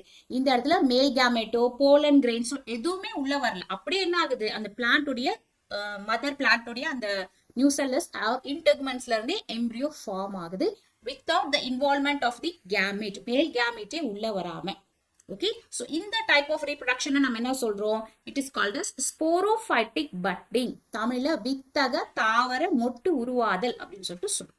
ஓகே, ஸோ இதற்கான example citrus fruits, orange, lemon, இந்த மாதிரியான சிட்ரஸ் ஃப்ரூட்ஸ், மேங்கோ, இதுல எல்லாமே வந்து இந்த மாதிரி நடக்கும். So it is a adaptive method. அதாவது மேங்கோ, ஆரஞ்சுல எல்லாமே வந்து ஜென்ரலா இந்த மாதிரி நடக்காது. அதுக்கு அன்ஃபேவரபிள் என்விரான்மெண்ட் இருக்கும் போது இல்லைன்னா அதற்கு பாலினேட்டர்ஸ் கிடைக்காத போது அந்த சமயத்துல அது ரீப்ரொடக்ஷனை ஸ்டாப் பண்ணாம இருக்கிறதுக்காக இந்த அட்வென்டிவ் எம்ப்ரியோனி அப்படின்ற ஒரு ஸ்டேஜுக்கு அது போகும். இது மட்டும் இல்லாம அது நார்மலான செக்சுவல் ரீப்ரொடக்ஷனுமே செய்யும். கிளியர்? மேங்கோவும் ஆரஞ்சு லெமன் எல்லாமே வந்து செக்சுவல் ரீப்ரொடக்ஷன் பாலினேட்டர்ஸ் மூலம் போலன் கிரெயின்ஸ் எல்லாம் உள்ள போய் நார்மல் ஃபர்டிலைசேஷன் பண்ணி எம்ப்ரியோ ஃபார்ம் ஆகிற இந்த செக்சுவல் ரீப்ரொடக்ஷனுமே செய்யும். அதுக்கு பாலினேட்டர்ஸ் இல்ல, என்விரான்மெண்ட் கரெக்டா இல்லைன்னா அந்த சமயத்துல அந்த பிளான்ட்ஸ் வந்து இந்த அட்வென்டிவ் எம்ப்ரியோனி அப்படின்ற முறையை அடாப்டும் பண்ணும். கிளியர்? ஸோ இதுதான் வந்து adventive embryony. Embryo is forming from nucellus or integuments. Okay, right. So அடுத்த டைப் ஆஃப் அப்போமிக்சிஸ் என்னன்னா வந்து டிப்ளோஸ்போரி அப்படின்னு சொல்றோம். ஸோ டிப்ளோஸ்போரிக்கு இன்னொரு பேருமே இருக்கு, ஜெனரேட்டிவ் அப்போஸ்போரி. தமிழ்ல உருவாக்க கருவுரா வித்து அப்படின்னு சொல்லி அர்த்தம். ஸோ இதுக்கான டெஃபினிஷன் என்ன அப்படின்னா, what is diplospory? If the unreduced embryo sac is formed from the diploid megaspore mother cell without regular meiotic division, it is called diplospory. Megaspore mother செல்ல இருந்து எம்ப்ரியோ சாக் ஃபார்ம் ஆகுது. அந்த embryo chalk வந்து அன்ரெடியூஸ்ட், அதாவது டிப்ளாய்டாவே இருக்கு. Okay, so இந்த process தான் நாம டிப்ளோஸ்போரி அப்படின்னு சொல்லிட்டு சொல்றோம். இந்த டெஃபினேஷன் பார்க்க கஷ்டமா தெரியுதுல, இப்போ நம்ம எக்ஸ்பிளைன் பண்ணா அது ஈஸியா இருக்கும் பாருங்க. ஸோ இதை நம்ம புரிஞ்சுக்கணும்னா ஃபர்ஸ்ட் என்ன பண்ணணும்? எம்ப்ரியோ சாக்கோடைய நம்பர் ஆஃப் செல்ஸை பார்க்கணும். இப்போ இது ஒரு எம்ப்ரியோ சாக் இல்லையா, மெச்சூர் எம்ப்ரியோ சாக். இதுல எத்தனை செல்கள் இருக்கு? ஆன்டிபோடல்ஸ் அப்படின்ற இந்த எதிரடி செல்கள் வந்து 3 இருக்கு. 1 2 3 ரைட். இந்த பகுதியில பாத்தீங்கன்னா 2 சினர்ஜிட் செல்ஸ் இருக்கு, ஒரு எக் செல் இருக்கு, அண்ட் நடுவுல ஒரு சென்ட்ரல் செல் இருக்கு. ஸோ மொத்தம் ஒரு மெச்சூர் எம்ப்ரியோ சாக்ல 7 செல்கள் இருக்கு. இந்த 7 செல்கள்ல வெறும் இந்த எக்ஸெல்ல இருந்து மட்டும்தான் நமக்கு என்ன ஃபார்ம் ஆகும்? எம்ப்ரியோ ஃபார்ம் ஆகும். எக்ஸெல்ல இருந்து மட்டும்தான் நமக்கு எப்பவுமே எம்ப்ரியோ ஃபார்ம் ஆகும். இது வந்து நம்ம ஜெனரலா ஞாபகம் வச்சுக்கணும். Okay right. இப்போ நம்ம டிப்ளோஸ்போரி அப்படின்னா என்னன்னு சொல்லிட்டு பார்க்கலாம். ஸோ இப்போ அதுக்கு முன்னாடி இன்னொன்னு நான் சொல்றேன். நம்ம ஆல்ரெடி இப்போ பார்த்தோம் இல்லையா, என்னது? ஒரு மெகாஸ்போர் மதர் செல்ல இருந்து, மெகாஸ்போர் மதர் செல் வந்து டிப்ளாய்டா இருக்கும். ஓகே, அதுல இருந்து 4 மெகாஸ்போர்ஸ் ஃபார்ம் ஆகும். ஓகே, 4 மெகாஸ்போர்ஸ் ஃபார்ம் ஆகும். அதுல 3 மெகாஸ்போர்ஸ் வந்து இதுல 4 மெகாஸ்போர்ஸ் ஃபார்ம் ஆகும். அதுல 3 மெகாஸ்போர்ஸ் அழிந்து விடும். ஒரே ஒரு மெகாஸ்போர் மட்டும் வந்து ஃபங்க்ஷனல் மெகாஸ்போரா இருக்கும். கரெக்டா? ஒன்னு மட்டும் வந்து ஃபங்க்ஷனல் மெகாஸ்போரா இருக்கும். இந்த ஃபங்க்ஷனல் மெகாஸ்போர்ல இருந்தா எம்ப்ரியோ சாக் வந்து ஃபார்ம் ஆக போகுது. Okay right. ஸோ கடைசியா ஃபார்ம் ஆகுற எம்ப்ரியோ சாக் வந்து என்னவா இருக்கும்? ஹாப்ளாய்டா இருக்கும். ஏன் அப்படின்னா இந்த ஸ்டெப் வரைக்கும் நடக்கக்கூடிய டிவிஷன், இந்த ஸ்டெப் வரைக்கும் நடக்கக்கூடிய டிவிஷன் பாத்தீங்கன்னா மியோட்டிக் டிவிஷனா இருக்கும். ஓகே, ஃபங்க்ஷனல் மெகாஸ்போர்ல இருந்து எம்ப்ரியோ சாக் ஃபார்ம் ஆகுற இந்த ஸ்டேஜ்ல நடக்கக்கூடிய டிவிஷன் மைட்டோட்டிக் டிவிஷனா இருக்கும். கரெக்டா? ரைட். இப்படிதான் ஜெனரலா நடக்குது. இப்போ டிப்ளோஸ்போரியில என்ன நடக்க போகுதுன்னா, the diploid megaspore mother cell directly develops into diploid embryo sac without meiosis. So இந்த டிப்ளாய்ட் மெகாஸ்போர் மதர் செல் என்னவாக போகுது? டைரக்டா எம்ப்ரியோ சாக்க ஃபார்ம் பண்ண போகுது வித்தவுட் மியோசிஸ். இந்த ஸ்டெப் அதுல நடக்கல. இது ரெண்டத்தையும் ஸ்கிப் பண்ணிட்டு மெகாஸ்போர் மதர் செல் டைரக்டா எம்ப்ரியோ சாக்க ஃபார்ம் பண்ணுது. ஓகே, எது நடக்கல? மெகாஸ்போர் ஃபார்மேஷன் நடக்கல, ஃபங்க்ஷனல் மெகாஸ்போர் ஃபார்மேஷன் நடக்கல, இதெல்லாம் நடக்கல. டைரக்டா வந்து அது வந்து எம்ப்ரியோ சாக் ஃபார்மேஷன் வந்து நடக்குது. ஸோ இந்த இடத்துல எந்த ஸ்டெப் நடக்கல அப்படின்னா மியோசிஸ் அப்படின்ற ஒரு ஸ்டெப்பே வந்து அது ஸ்கிப் பண்ணிடுது. ஸோ அதனால இந்த இடத்துல இருக்கக்கூடிய மெகாஸ்போர் மதர் செல் வந்து டிப்ளாய். அதனால கடைசியா ஃபார்ம் ஆகக்கூடிய எம்ப்ரியோ சாக்குமே வந்து டிப்ளாய்டா இருக்கும். யூஸ்வலி ஹாப்ளாய்டா இருக்கும் செக்ஷுவல் ரீப்ரொடக்ஷன்ல. ஆனா இந்த இடத்துல அது டிப்ளாய்டா இருக்கும். ஸோ இதை தான் நாம டிப்ளோஸ்போரி அப்படின்னு சொல்லிட்டு சொல்றோம். ஓகே, ஸோ இப்போ இந்த டெஃபினேஷன் மறுபடியும் படிச்சு பாருங்க. If the unreduced embryo sac, unreduced embryo sac னா என்னது? 2n இருக்கு இல்லையா, டிப்ளாய்டா இருக்கு இல்லையா, அதனால தான் நம்ம அதை unreduced சொல்றோம். So if the unreduced embryo sac is formed from the diploid megaspore mother cell without regular meiotic division, ரெகுலரா நடக்கக்கூடிய மியோட்டிக் டிவிஷன் வந்து இந்த இடத்துல நடக்கல. ஸோ அதனால உருவாகக்கூடிய எம்ப்ரியோ சாக்க நம்ம என்ன சொல்றோம்? டிப்ளோஸ்போரி. அந்த ப்ராசஸை நம்ம டிப்ளோஸ்போரி அப்படின்னு சொல்லிட்டு சொல்றோம். ஓகே, இது வந்து அப்போமிக்சஸ் உடைய ஒரு டைப். ரைட். ஸோ ஃபர்தரா இந்த எம்ப்ரியோ சாக் என்ன ஆகும் அப்படின்னு சொல்லி கேட்டீங்கன்னா, இந்த எம்ப்ரியோ சாக்குக்குள்ள இருக்கக்கூடிய எல்லா செல்களுமே, all cells, they are diploid. Okay, இந்த எம்ப்ரியோ சாக்ல இருக்கக்கூடிய ஜென்ரலா செக்ஷுவல் ரீப்ரொடக்ஷன்ல இருந்துச்சுன்னா இந்த எம்ப்ரியோ சாக்ல இருக்கக்கூடிய செல்ஸ் எல்லாமே வந்து ஹாப்ளாய்டா இருக்கும். ஆனா டிப்ளோஸ்போரி மூலமாக உருவாக்கப்பட்ட எம்ப்ரியோ சாக்கா இருந்துச்சுன்னா இப்போ இதுக்குள்ள இருக்கக்கூடிய எல்லா செல்லுமே என்னவா இருக்கும்? எல்லாமே வந்து டிப்ளாய்டா இருக்கும். ஓகேவா? சோ அடுத்து என்ன ஆக போகுது அப்படின்னா, so if the embryo develops from the egg cell, that is the diploid egg cell without fertilization, it is called parthenogenesis. இந்த 7 செல் இருக்கு இல்லையா, இப்போ இது எல்லாமே வந்து டிப்ளாய்டா இருக்கு இல்லையா, சோ இந்த எக் செல் வந்து டைரக்டா எம்ப்ரியோவா ஃபார்ம் ஆக போகுது வித்தவுட் ஃபெர்டிலைசேஷன். அப்படி நடந்துச்சுன்னா அதை நாம பார்த்தினோஜெனசிஸ், கன்னி இனப்பெருக்கம் அப்படின்னு சொல்லிட்டு சொல்றோம். ஓகே, எம்ப்ரியோ எக் செல்ல இல்லாம மீதி இருக்கக்கூடிய 6 செல்கள், மேபி இந்த ஆன்டிபோடல்ஸ், இந்த சினர்ஜிட்ஸ், இந்த சென்ட்ரல் செல், சோ இந்த மாதிரி வேற செல்கள்ல இருந்து எம்ப்ரியோ ஃபார்ம் ஆச்சுன்னா வித்தவுட் ஃபெர்டிலைசேஷன் அதை நாம அப்போகாமி அப்படின்னு சொல்லிட்டு சொல்றோம். ஓகே, ரொம்ப ஈஸி தான். ஸோ நம்ம இப்போ பேசிக்கா டிப்ளோஸ்போரியை பத்தி தான் படிச்சோம். டிப்ளோஸ்போரியில ஃபார்ம் ஆகக்கூடிய எம்ப்ரியோ சாக் வந்து எல்லாமே டிப்ளாய்டா இருக்கு. அதுல இருக்கக்கூடிய 7 செல்கள்ல சப்போஸ் எம்ப்ரியோ எக்ஸெல்ல இருந்து ஃபார்ம் ஆச்சுன்னா அதை நம்ம பார்த்தினோஜெனிசிஸ் அப்படின்னு சொல்றோம். மற்ற செல்கள் எக்ஸெல்ல தவிர மற்ற செல்கள் வந்து எம்ப்ரியோ ஃபார்ம் ஆச்சுன்னா அதை நாம அப்போகாமி அப்படின்னு சொல்லிட்டு சொல்றோம். ஸோ இப்போ பாத்தீங்கன்னா இந்த டிப்ளோஸ்போரியில மியோசிஸ் அப்படின்ற ஸ்டெப்புமே நடக்கல, ஃபெர்டிலைசேஷன் அப்படின்ற ஸ்டெப்புமே நடக்கல. கரெக்டா? ஸோ மியோசிஸ் அண்ட் ஃபெர்டிலைசேஷன் தான் செக்ஷுவல் ரீப்ரொடக்ஷனுக்கான 2 முக்கியமான ஈவெண்ட்ஸ் அவை ரெண்டுமே இந்த இடத்துல நடக்கல, அது ஸ்கிப் ஆகுது. ஸோ அதனாலதான் இதை நாம அப்போமிக்சிஸ் அதாவது ஏசெக்சுவல் மெத்தட் ஆஃப் ரீப்ரொடக்ஷன் கேட்டகரியில வச்சிருக்கோம். Okay, clear, right. ஸோ இதற்கான எக்ஸாம்பிள் பார்த்தோம்னா யூபெரோட்டியம், தாராக்சம், எரிவா அப்படின்ற இந்த வகையான தாவரங்கள்ல இந்த டிப்ளோஸ்போரி மெத்தட் ஆஃப் அப்போமிக்சிஸ் வந்து நடக்குது. Right, fine. ஸோ அடுத்து மூன்றாவது டைப் ஆஃப் அப்போமிக்சிஸ் என்னன்னா வந்து அப்போஸ்போரி அப்படின்னு சொல்லிட்டு சொல்றோம். தமிழ்ல கருவுரா வித்து, இதை இன்னொரு பேருமே இருக்கு, சொமாட்டிக் அப்போஸ்போரி. இதுவும் ஈஸி தான். ஸோ முதல்ல இதற்கான டெஃபினேஷன் பார்த்துலாம். If the nucellar cells become activated and develops into the diploid embryo sac, it is called appospory. இந்த இடத்துல என்ன நடக்க போகுது? நியூசெல்லார் செல்ஸ். நியூசெல்லார் செல்ஸ் எங்க இருக்கு? அந்த ஒவியூலை சுத்தி இருக்கக்கூடிய செல்ஸ் எல்லாமே வந்து நியூசெல்லஸ் இல்லையா? ஸோ இந்த நியூசெல்லர் செல்ஸ்ல இருந்து எம்ப்ரியோ சாக் ஃபார்ம் ஆச்சுன்னா அந்த முறையை தான் நாம அப்போஸ்போரி அப்படின்னு சொல்லிட்டு சொல்லுவோம். ஸோ இது எப்படி நடக்குதுன்னு சொல்லி பாருங்க.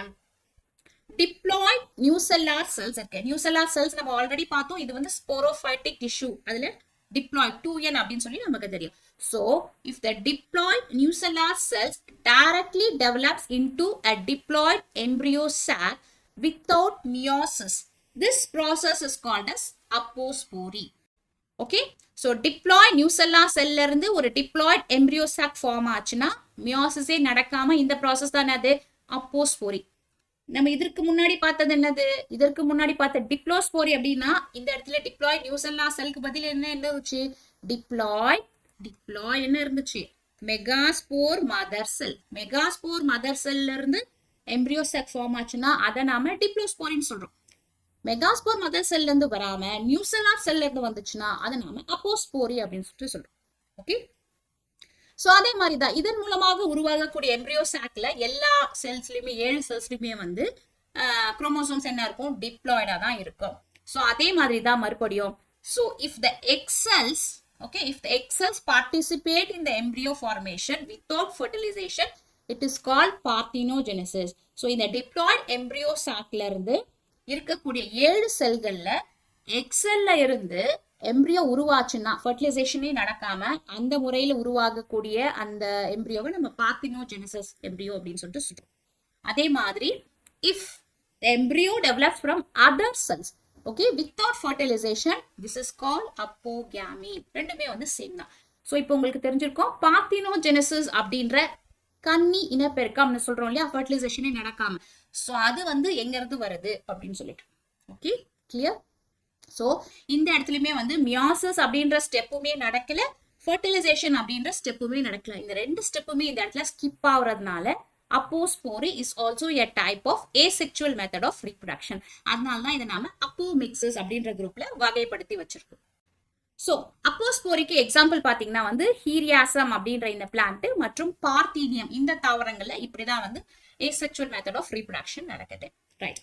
ஸோ இப்போ அப்போமிக்சிஸ் உடைய இம்பார்ட்டன்ஸ் என்ன, எதுக்காக இந்த மாதிரி நடக்குது அப்படின்னா, the apomictic seeds உருவாகுது இல்லையா, the progeny of the apomictic seeds they maintain the parental characters generation after generation.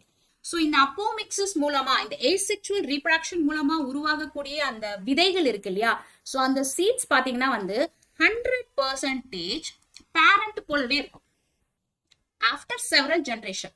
ஏன் அப்படின்னா இந்த இடத்துல பாலினேஷன் அப்படின்னு ஒண்ணு நடக்கவே இல்லை. ஸோ பாலினேட்டர்ஸ் நடந்தாதானே அந்த இடத்துல வந்து வேற ஒரு கேரக்டர்ஸை வந்து அந்த பாலினேட்டர்ஸ் கொண்டு வரும். ஸோ பாலினேஷன் அப்படின்றது நடக்கவே இல்லை. ஸோ பல ஜெனரேஷன் கழிஞ்சும் அந்த சீட்ல இருந்து வரக்கூடிய அந்த ப்ரோஜெனி அந்த ஆஃப் ஸ்பிரிங்ஸ் வந்து பேரண்ட் போலவே இருக்கும். ஓகே, ஸோ இதை நாம ஹைபிரிட் சீட் ப்ரொடக்ஷனுக்குமே வந்து யூஸ் பண்ணிக்கிறோம்.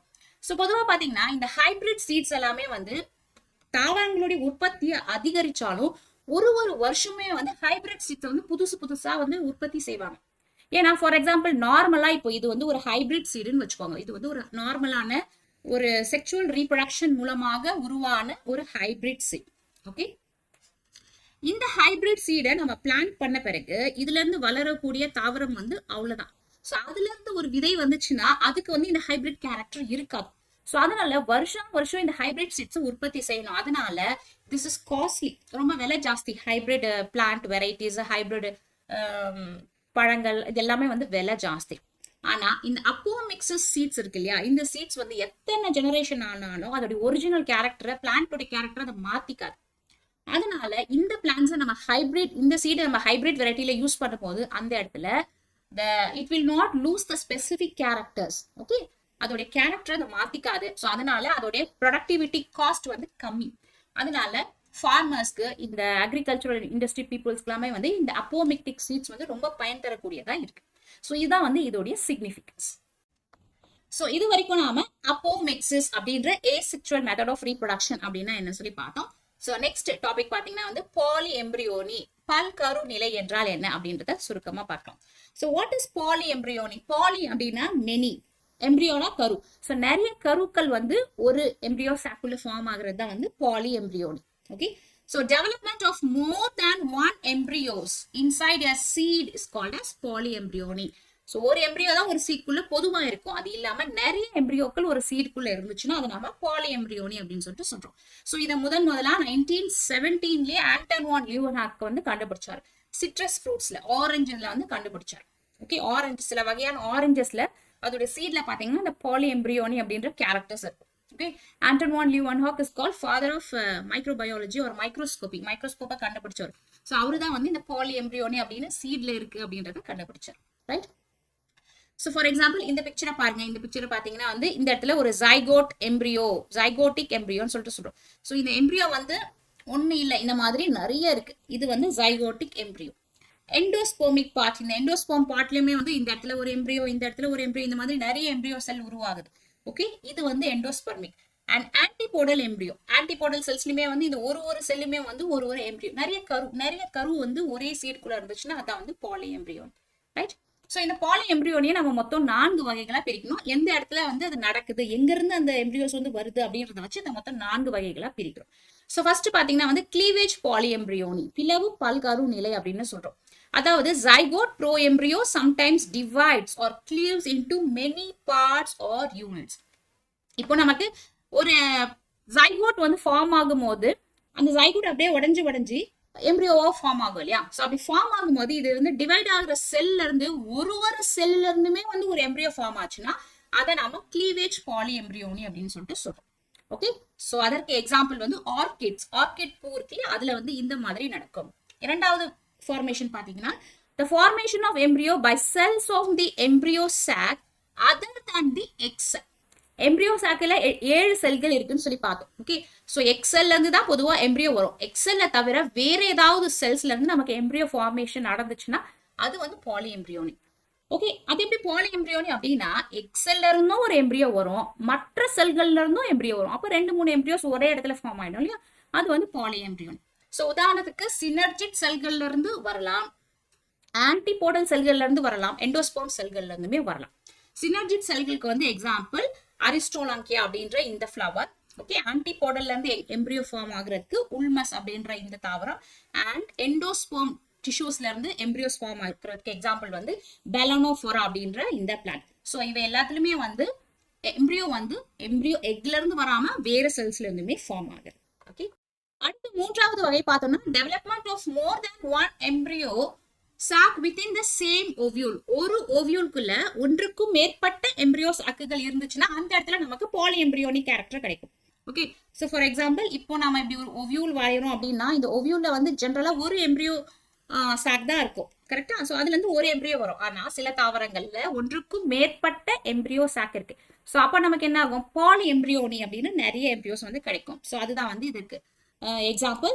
காசியூரினா அப்படின்ற இந்த பைன் வெரைட்டி ஆஃப் தாவரங்கள் இருக்கு, பைன் ட்ரீஸ், அதுல வந்து இந்த மாதிரி நடக்குது. ரைட். அண்ட் லாஸ்ட் டைப் வந்து the embryo develops directly from the diploid cells of the nucellus or integuments. So சில தாவரங்கள்ல என்ன ஆகும், நமக்கு எம்பிரியோ வந்து இந்த இடத்துல இருக்குன்னு வச்சுக்கோங்க, எம்பிரியோ சாக், அதை சுத்தி இருக்கக்கூடிய நியூசெல்லஸ் டிஷ்யூஸ்ல இருந்துமே வந்து எம்பிரியோ உற்பத்தி ஆகும். இல்லைன்னா இந்த ஓவியூல சுத்தி இருக்கக்கூடிய இன்டெகுமெண்ட்ஸ் இருக்கு இல்லையா, இந்த இன்டெகுமெண்ட்ஸ்ல இருந்துமே கூட எம்பிரியோ ஃபார்ம் ஆகும். ஸோ அந்த மாதிரி ஃபார்ம் ஆச்சுன்னா அதற்கு பாலி எம்பிரியோனிக் கேரக்டர்ஸ் இருக்கும். இது நம்ம ஆல்ரெடி பார்த்தது தான். அதாவது அட்வென்டிஷியஸ் எம்பிரியோனி அப்படின்னு சொல்லி ஒன்று படிச்சோம் இல்லையா? அட்வென்டிஷியஸ் எம்பிரியோனி அப்படின்னா என்னது? வேற்றிட கரு நிலை. ஸோ எம்பிரியோ வந்து எம்பிரியோ சாக்ல இந்த மெகாஸ்போர் மதர் செல்ல இருக்கிறது மட்டும் இல்லாம அதை சுத்தி இருக்கக்கூடிய நியூசெல்லஸ் அல்லது இன்டெகுமெண்ட்ஸ்ல இருந்துமே எம்பிரியோ ஃபார்ம் ஆச்சுதான் அட்வென்டிஷியஸ் எம்ப்ரியோனி அப்படின்னு நம்ம படிச்சோம். ஸோ அந்த சமயத்துல நமக்கு என்ன கிடைக்கும்? பாலி எம்ப்ரியோனி, நிறைய ஒன்றுக்கும் மேற்பட்ட எம்ப்ரியோஸ்மே வந்து கிடைக்கும். ஸோ எக்ஸாம்பிள் அதற்கு சிட்ரஸ் ஃப்ரூட்ஸ் மற்றும் மேங்கோ, அதுல வந்து இந்த மாதிரியான கேரக்டர்ஸ் இருக்கு. ஸோ இதுதான் நம்ம பாலி எம்ப்ரியோனி அப்படின்னு சொல்லிட்டு சொல்றோம். ஸோ இந்த பாலி எம்ப்ரியோனியோட ப்ராக்டிக்கல் அப்ளிகேஷன்ஸ் என்ன அப்படின்னா, இப்போ the seedlings formed from the nucellular tissue in the citrus are found better clones for the orchids. இந்த பழத்தோட்டம் வைக்கிறாங்க இல்லையா, இப்போ இந்த ஆரஞ்சு பழத்தோட்டம் இருக்குன்னு வச்சுக்கோங்க. ஸோ அதுல அந்த நட்டு வைப்பாங்க இல்லையா, ஸோ அந்த சீட்லிங்ஸ் வந்து இந்த பாலி எம்ப்ரியோனில இருந்து வந்த டிஷ்யூஸ்ல இருந்து வந்ததா இருந்துச்சுன்னா அது நல்ல அதிகமா விளையும். ஓகே, அது வந்து ஒரு இம்பார்ட்டன்ட் அட்வான்டேஜ். இந்த வகையான எம்ப்ரியோஸ் எல்லாமே வந்து வைரஸ் ஃப்ரீ, அந்த செடிகளை வைரஸ் தாக்க முடியாது. Okay, and the polyembryony increases the chances of survival of new plants. புதிய தாவரங்கள் அதுல இருந்து வளர்றதுக்கான நிறைய சான்சஸ் இருக்கு. இப்போ ஒரு எம்ப்ரியோ மட்டும் இருந்துச்சுன்னா அது ஜஸ்ட் ஒரு சீடா மட்டும் தான் வரும், அதுல இருந்து ஒரு தாவரம் வந்துச்சுன்னா அது டீஜெனரேட் ஆச்சுன்னா அது போயிடும். ஆனா பாலி எம்ப்ரியோனில அந்த அடுத்தடுத்து பிளான்ட் வரதுக்கான சான்சஸ் வந்து ஜாஸ்தி. ஓகே, அண்ட் ஹார்டிகல்ச்சர், தோட்டக்கலைத்துறையில வந்து இது ரொம்பவே வந்து அட்வான்டேஜஸா இருக்கு. ஸோ இதான் வந்து பாலி எம்ப்ரியோனி அப்படின்ற characters. Okay, so I hope இந்த லெக்சர்ல உங்களுக்கு அண்டர்ஸ்டாண்ட் ஆயிருக்கும் அப்போமிக்சிஸ் மற்றும் பாலி எம்ப்ரியோனி என்றால் என்ன அப்படின்னு சொல்லிட்டு. நம்மளுடைய அடுத்த லெசன் பார்த்தினோகார்பி என்றால் என்ன அப்படின்றத பார்க்கலாம். ஸோ இந்த லெக்சர் உங்களுக்கு பிடிச்சிருந்துச்சுன்னா லைக் பண்ணுங்க, ஷேர் பண்ணுங்க, கமெண்ட் பண்ணுங்க. நம்மளோட சேனலான நீட் பயாலஜி தமிழுக்கு சப்ஸ்கிரைப் பண்ணுங்க. தேங்க்யூ.